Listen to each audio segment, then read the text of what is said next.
Do you like seeing PlayStation 4 fanboys completely rage and flip out on something and be completely triggered? Then you'll want to check out the Digital Foundry video on 4K assets. What are they? And do we need them? Which I will link in the description and you guys can check it out. What's up, everybody? Crapgamer here with Crapgamer Reviews. Back with another video. Thank you guys for checking it out. I appreciate it. You know, so Digital Foundry did a video and it's called exactly that. 4K assets, what are they, and do we need them?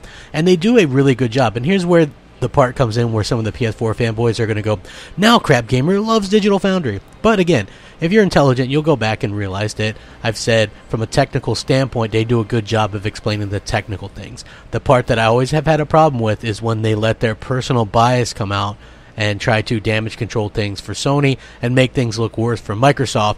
But the fact of the matter is, when you start getting these side-by-sides, and they even mention it in this video, it's going to be hard to really damage control that. He says it's going to be interesting when you see the Xbox One X version running against the PS4 Pro version, because the PS4 Pro doesn't obviously use these 4K assets. So it's not actually capable of using 4K assets. So if you were wondering what 4K assets were exactly, or how they can benefit a 1080p screen, this video, the Digital Foundry video, does an excellent job of explaining all of that stuff, and they actually give you good examples on the screen as well. So they'll show something like Rise of the Tomb Raider on PS4 Pro running at the quote-unquote 4K mode, but then you see that the texture filtering and things like that makes it look much worse as opposed to something that's using 4K assets. And they do a side-by-side comparison of this and some other games as well. Just really do a really good job of kind of explaining the difference and how the Xbox One X is going to really take advantage of these 4K assets.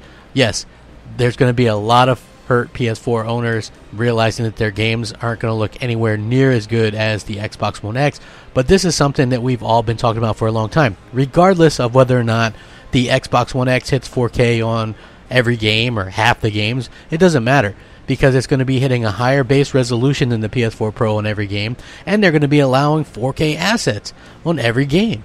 So, I mean, the games that have 4K assets or a PC version, it's going to be super easy. You don't have to do anything. It's just going to import the assets, boom, download them, you're ready to freaking go. And it's that simple. And the games are going to look that much better.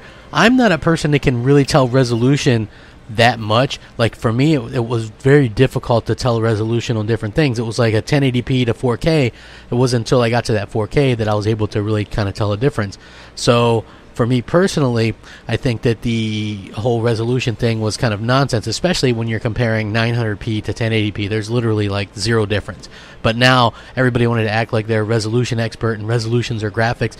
Resolution has never been in graphics. I'll take a 1800p game checkerboarded on the Xbox One X with 4K assets over a 1440p checkerboarding game on the PS4 Pro with no 4K assets. In fact, if both are 1400p but only the Xbox One has 4K assets, I'll take that version. Everybody will, because they're all going to look better. Like, that's the thing that people aren't understanding. I love the rage. I love how upset people are. Like, they didn't know this was coming. Like, wow, come on, you know, this is absolutely amazing news. This was a really good video. Really, really good video. And I have to say, hey, props to them for putting out something that's worthwhile for a change. Like I said, I will link it in the description. I'd love to hear your guys' thoughts and opinions. The rage is real. It's funny as well. Sound off, comment, rate, subscribe. I appreciate it. It helps out the channel tremendously. Thanks for watching. Rack 'em up. Crapgamer out.